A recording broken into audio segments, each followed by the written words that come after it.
ఈరోజు నేను మీకు చెప్పాలనుకున్నటువంటి అంశం ఏంటి అనంటే, దేవుడు మన చేతిని పట్టుకుంటాడు.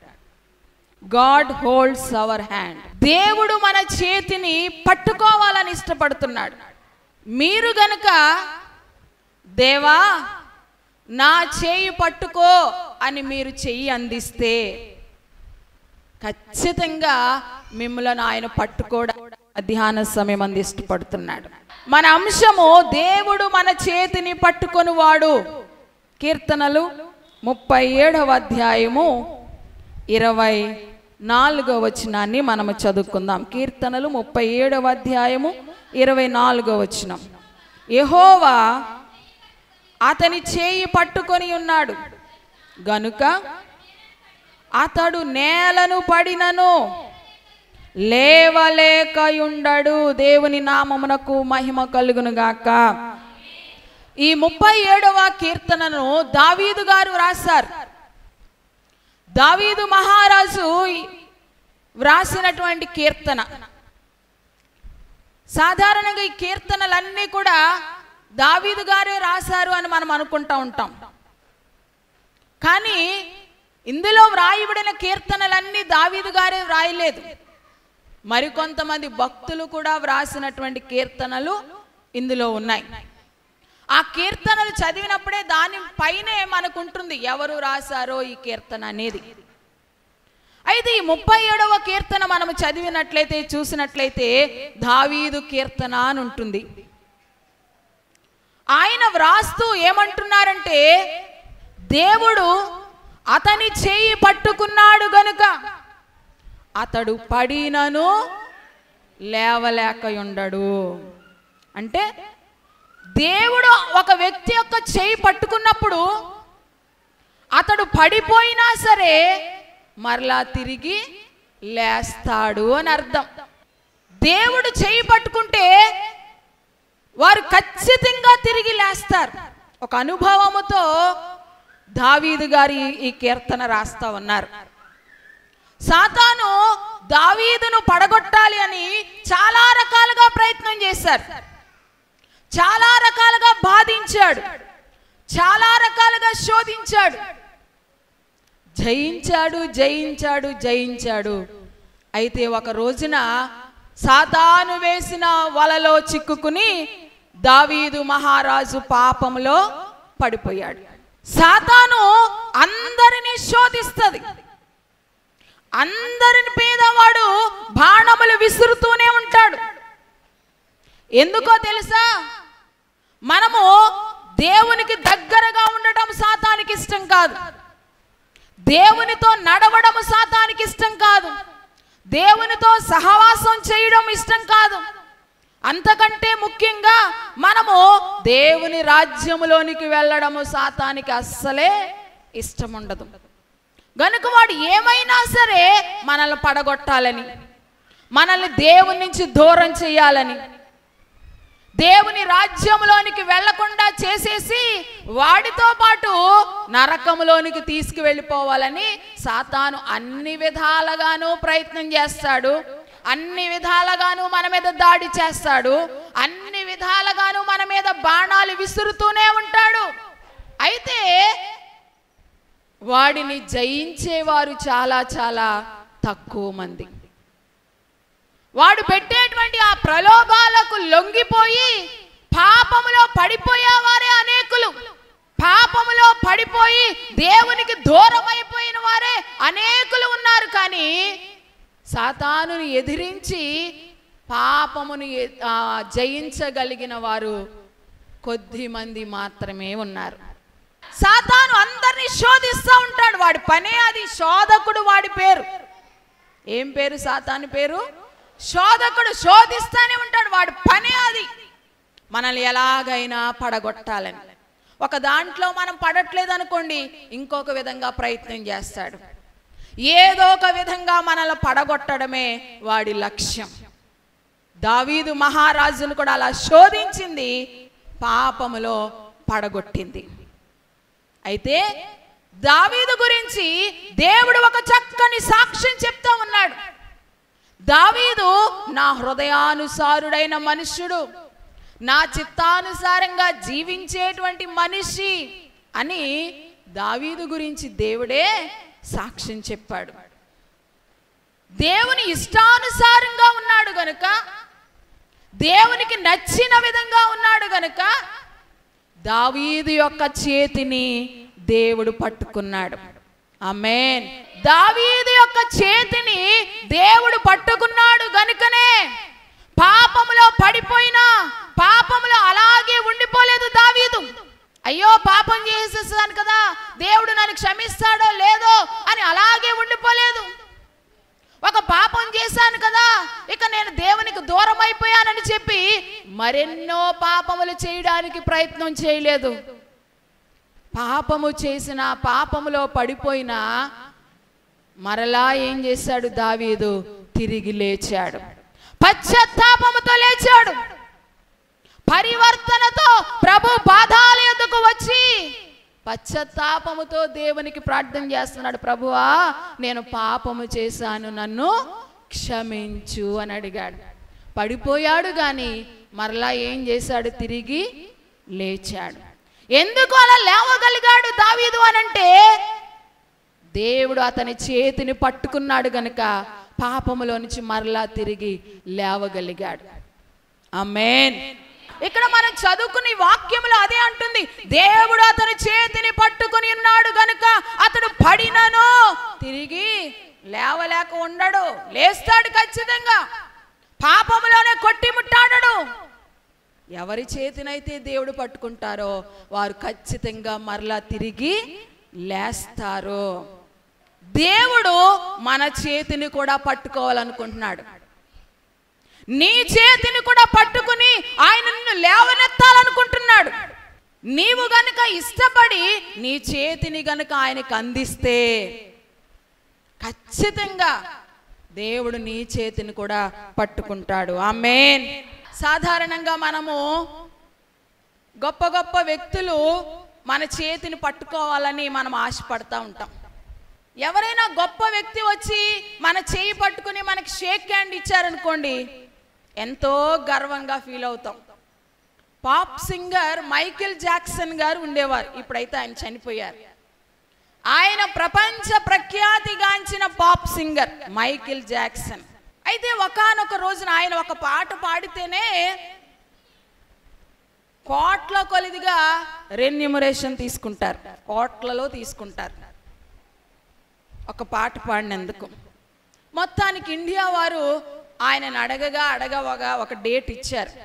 ఇండియా వచ్చారు, ప్రోగ్రాం ఏర్పాటు చేశారు. మైకేల్ జాక్సన్ గారు ఒకే ఒక పాట పాడారు. అందరూ ఉర్రూతలూగిపోయారు ఆ పాటకి. సరే, ఆ ప్రోగ్రాం అంతా అయిపోయింది, బయటకు వచ్చేస్తా ఉన్నారు. వచ్చేటప్పుడు అందరూ ఆటోగ్రాఫ్ కోసం ఎగబడతారు కదా, ఆయన మీదకి వచ్చేస్తా ఉన్నారు. అలా ఆటోగ్రాఫ్లు ఇస్తూనే ముందుకు వెళ్ళిపోతా ఉన్నప్పుడంట సడన్గా ఒక ఆవిడ్ని చేయి పట్టుకుని షేక్ హ్యాండ్ ఇచ్చారంట. ఎవరు? మైకేల్ జాక్సన్ గారు. ఎప్పుడైతే మైకేల్ జాక్సన్ ఆవిడ చేయి పట్టుకుని షేక్ హ్యాండ్ ఇచ్చారో ఇక ఆమె గాల్లో తేలుతుందన్నమాట. ఎక్కడ తేలుతుంది? గాల్లో తేలుతుంది. చెయ్యి ఇంకా కింద పెట్టట్లా, పైకి ఎట్టట్లా. చెయ్యి ఇంకా కడుక్కోవట్లా, తుడుచుకోవట్లా.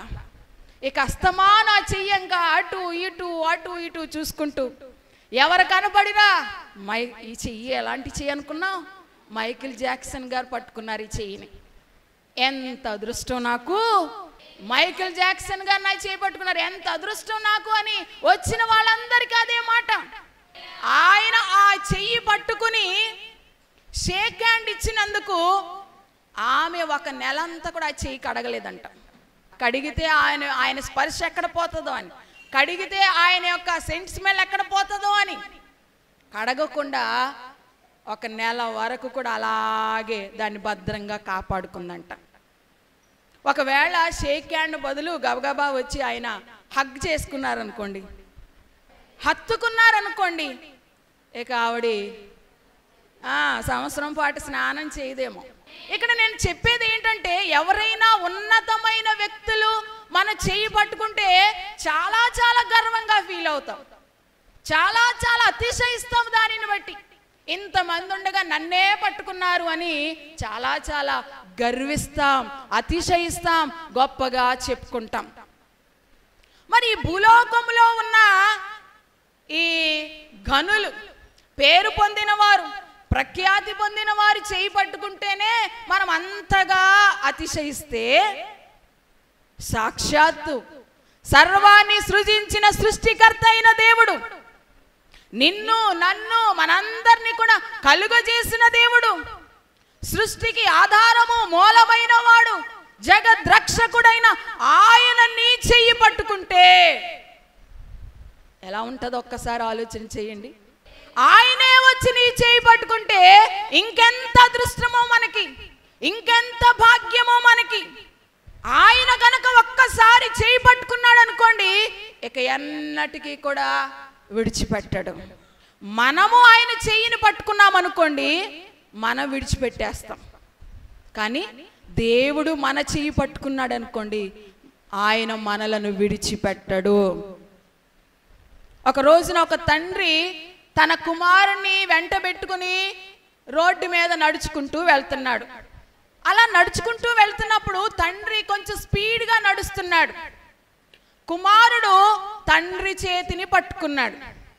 పట్టుకున్నప్పుడు తండ్రి వెళ్ళిపోతూ ఉన్నాడు స్పీడ్గా. మరి తండ్రి నడిచినంత స్పీడ్గా కుమారుడు నడవగలడా? నడవలేడు కదా, కొంచెం స్లో అయింది.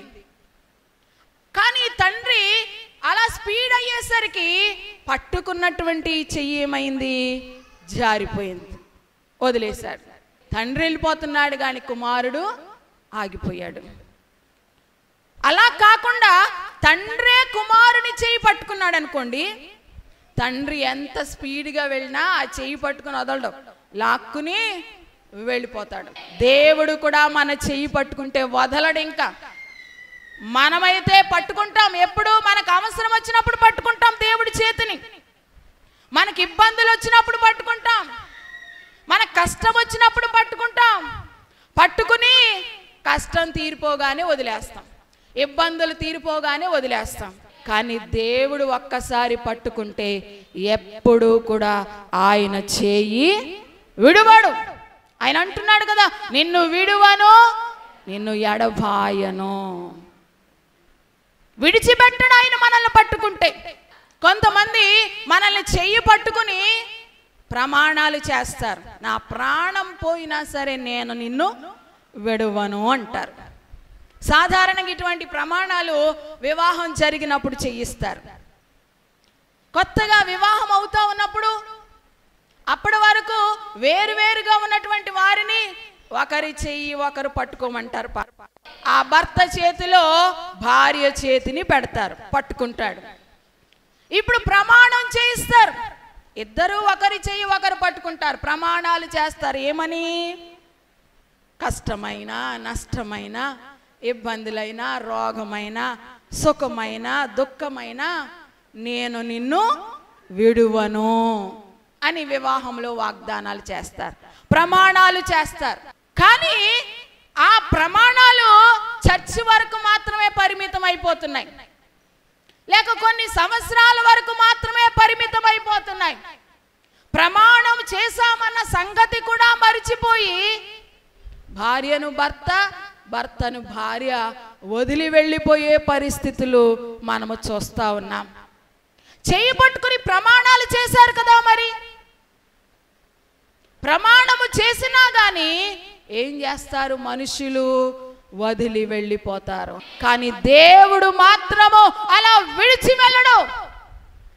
ఆయన ఒక్కసారి మన చెయ్యి పట్టుకుంటే ఎన్నటెన్నటికీ కూడా ఆయన విడువడు. ఈరోజు దేవుడు మన చెయ్యిని పట్టుకోవాలనుకున్నాడు. ఎందుకు అనేది 3 విషయాలు ఈరోజు నేను మీకు జ్ఞాపకం చేయాలనుకుంటున్నాను. ఎన్ని విషయాలు? 3 విషయాలు.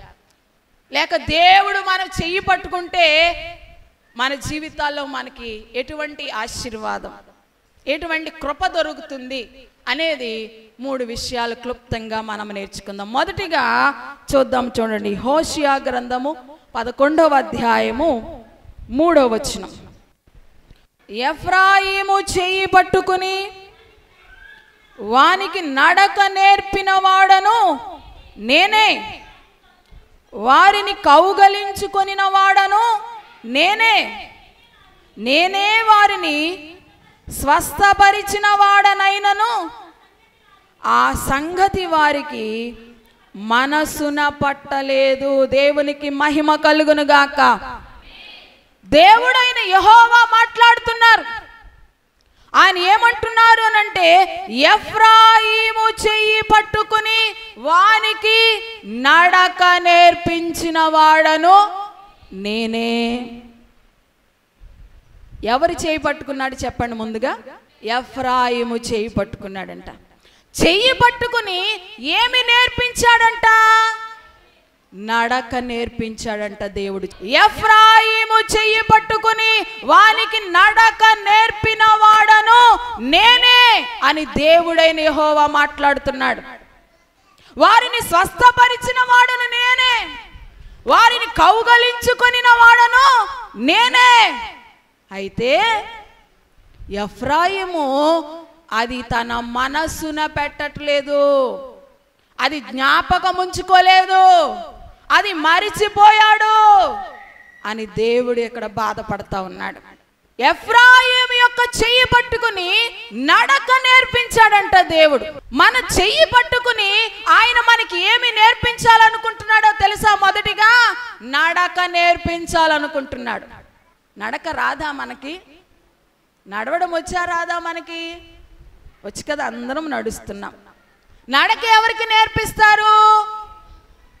కొత్తగా పుట్టిన పిల్లలు నడవడం ప్రారంభించినప్పుడు వారికి సరిగా నడక రాదు గనుక తల్లిదండ్రులు ఏం చేస్తారు? వారి చెయ్యి పట్టుకుని వారికి నడక నేర్పిస్తారు. చెయ్యి పట్టుకుని నడిపించే అంత తీరిక ఇప్పుడు ఏ తల్లిదండ్రులకు ఉంటుంది? వాకర్లో పడేసి వాళ్ళని వదిలేస్తున్నారు అంతే. బిజీ కదా, అందరూ బిజీ షెడ్యూల్ అయిపోయారు. సరే, చిన్న పిల్లలకు మనము నడక నేర్పిస్తాం. మరి ఎఫ్రాయిము ఇక్కడ చిన్న పిల్లవాడా నడక నేర్పించడానికి? దేవుడు అంటున్నాడు, నేను అతని చెయ్యి పట్టుకుని అతనికి నడక నేర్పించాను అంటున్నాడు. చిన్నవాడా అంటే కాదు కాదు. ఏ నడక గురించి ఇక్కడ దేవుడు మాట్లాడుతున్నాడు అనంటే, నడక అంటే ప్రవర్తన. నడక అంటే ఏంటి? ప్రవర్తన, ప్రవర్తించే విధానం, నడుచుకునేటువంటి తీరు.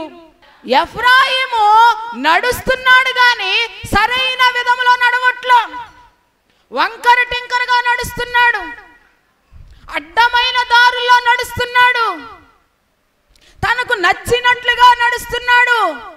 అందుకనే దేవుడు వచ్చి గబాల్ని అతని చెయ్యి పట్టుకుని, నువ్వు నడిచే దారి సరైనది కాదు, నీ నడక సరిగ్గా లేదు అని చెప్పి అతని చెయ్యి పట్టుకుని అతనికి నడక నేర్పించటం మొదలుపెట్టాడు. ఎలా నడవాలో, ఎలా జీవించాలో, ఎలా ప్రవర్తించాలో నేర్పించడానికి ప్రభువు ఎఫ్రాయిము చేయి పట్టుకున్నాడు. దేవునికి మహిమ కలుగును గాక.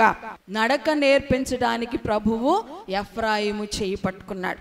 మనము రక్షించబడ్డాం, దేవుని తెలుసుకున్నాం, దేవుని ఆరాధిస్తున్నాం. మరి దేవుణ్ణి ఆరాధిస్తున్నటువంటి మనము, రక్షించబడినటువంటి మనము ఆయనకి ఇష్టమైన విధంగానే నడుస్తున్నామా? ఆయనకి నచ్చినట్టుగానే మనము జీవిస్తున్నామా? ఎన్నో సంవత్సరాల నుండి నడుస్తున్నాం ఈ ఆత్మీయ యాత్రలో. ఎన్నో రక్షణ పొందిన సంవత్సరాల నుండి కూడా మనము ఈ యొక్క ఆత్మీయ మార్గములో మనము నడుస్తున్నాం. కానీ నువ్వు నడిచే మార్గం దేవునికి ఇష్టమవుతుందా? నువ్వు నడిచే తీరు, నువ్వు జీవించే విధానము, నువ్వు ప్రవర్తించే తీరు దేవునికి నచ్చినట్టుగానే ఉందా, లేక నీకు నచ్చినట్టుగా నీవు జీవిస్తున్నావా? ఒకసారి మనం రక్షింపబడిన తర్వాత మనము మన సొత్తు కాదు. రక్షించబడిన తర్వాత మన సొత్తు కాదు. దేవుని వాక్యం ఏమంటుంది? మీరు మీ సొత్తు కాదు, మీరు విలువ పెట్టి కొనబడిన వారు. దేవుడు మనల్ని కొనేసుకున్నాడు. ఏమిచ్చి కొనుక్కున్నాడు ఆయన మనల్ని? ఆయన రక్తము వెలగా చెల్లించి మనల్ని కొనుక్కున్నాడు. ఎక్కడి నుంచి అనంటే అపవాది యొక్క చేతుల్లో నుండి.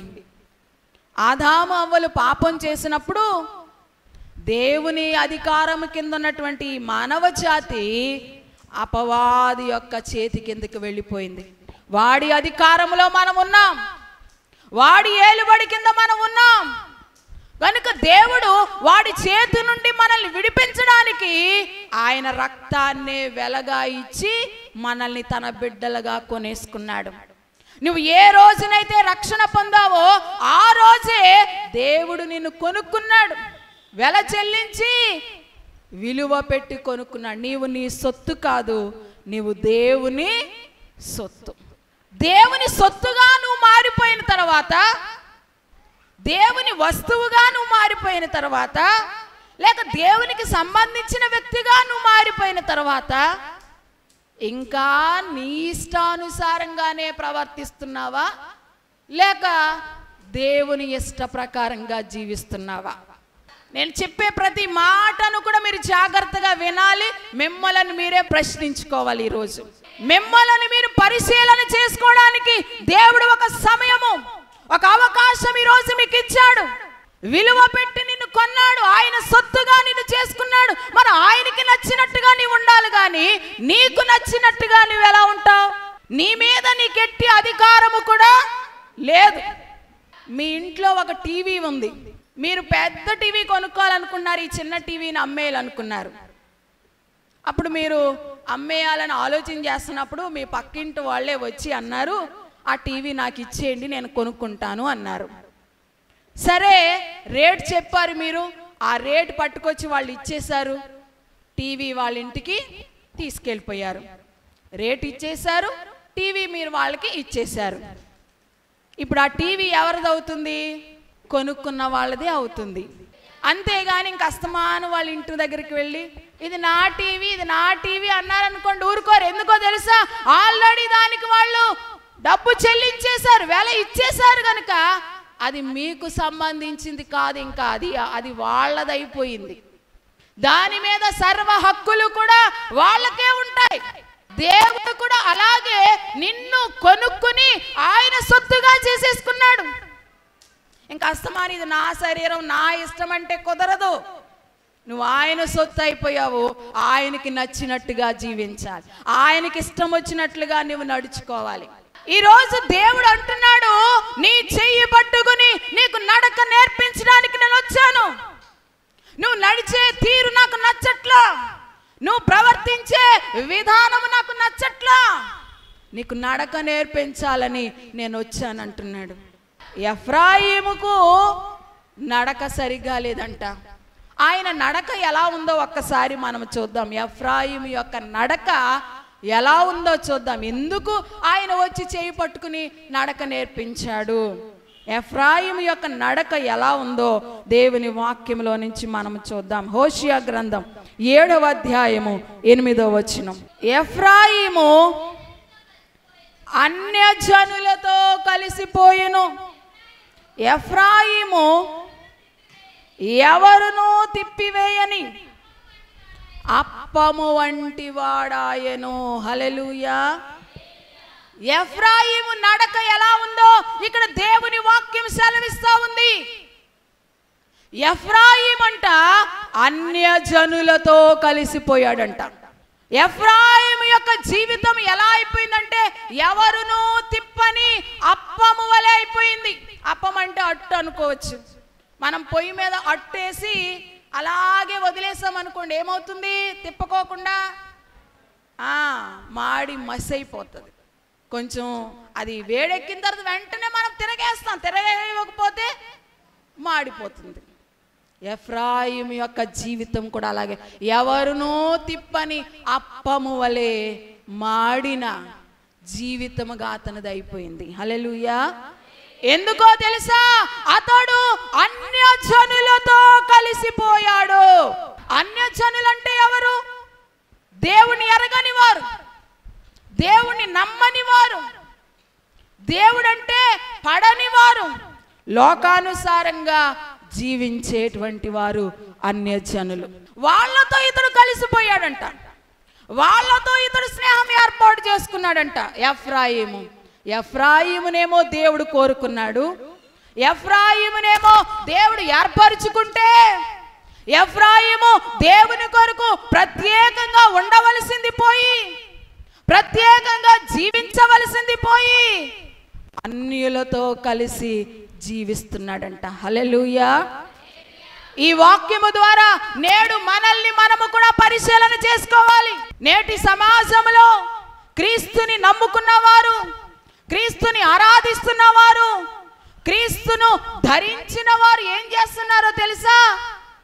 అన్యజనులతో కలిసిపోతున్నారు, దేవుని ఎరగని ప్రజలతో సహవాసం చేస్తున్నారు.